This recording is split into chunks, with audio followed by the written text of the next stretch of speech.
يا صباح الخير. النهاردة هنعمل وصفة من وصفات البيض الحلوة الجميلة والسهلة والسريعة. طبعا ناس كتير بتحب البيض، والبيض ده ليه طرق كتير جدا مختلفة، بس البيض المسلوق يعني طرقه محدودة شوية.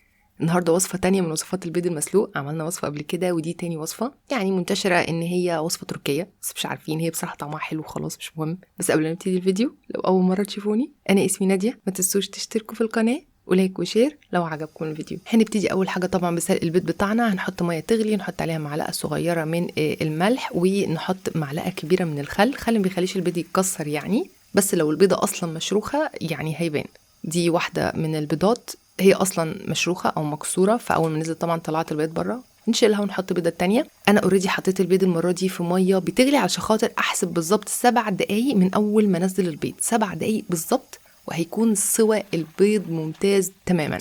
لو عايزينه مستوي زياده شويه يبقى 10 دقايق، بس هو كده المفروض ان هو بيرفكت. حطيته في ميه ساقعه علشان خاطر يبرد واقدر اقشره كمان، ما يكملش سوا، ما يخضرش معايا الصفار بتاعه.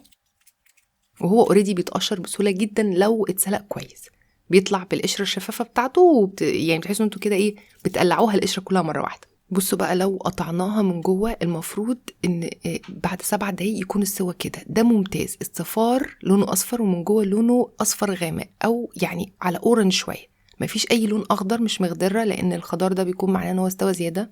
البيضايه دي مش كويسه، فيها نقطه انا ما شيكتش عليه الاول فطلعت مش مظبوطه، بس انا عامله اوريدي بزياده. زي ما انتوا شايفين بصوا شكله ممتاز، لونه اصفر من جوه، اصفر غامق وطري شويه.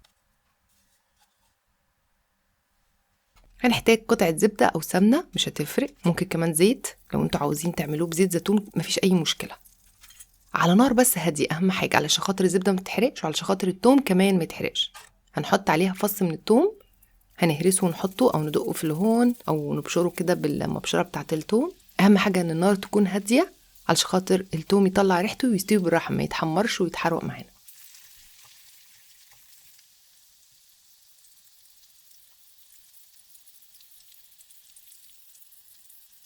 هنحط بقى البهارات بتاعتنا، ملح وفلفل اسود حسب الرغبه، نص معلقه صغيره من البابريكا، ربع معلقه صغيره من الزعتر، ربع معلقه صغيره نعناع مجفف، وربع معلقه صغيره من الشطه. وزي ما انتم شايفين كل حاجه مكتوبه قدامكم على الشاشه، علشان لو مش عايزين كمان تشغلوا صوت الفيديو.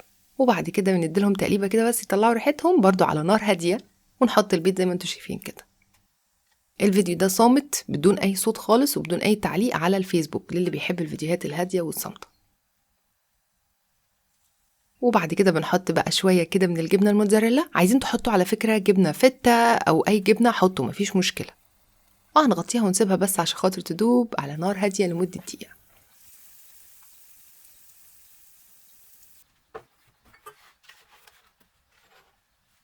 كده بقى البيض بقى جاهز معانا. طبعا الناس اللي بتحب البيض المسلوق ممكن يكونوا بيزهقوا شويه من ان احنا ناكله زي ما هو كده، بس ده تغيير حلو جدا للاطفال. عندي الولاد مش بياكلوه الا بالطريقه دي، فبرضه هي ايه، فكره حلوه للبيض المسلوق مختلفه شويه.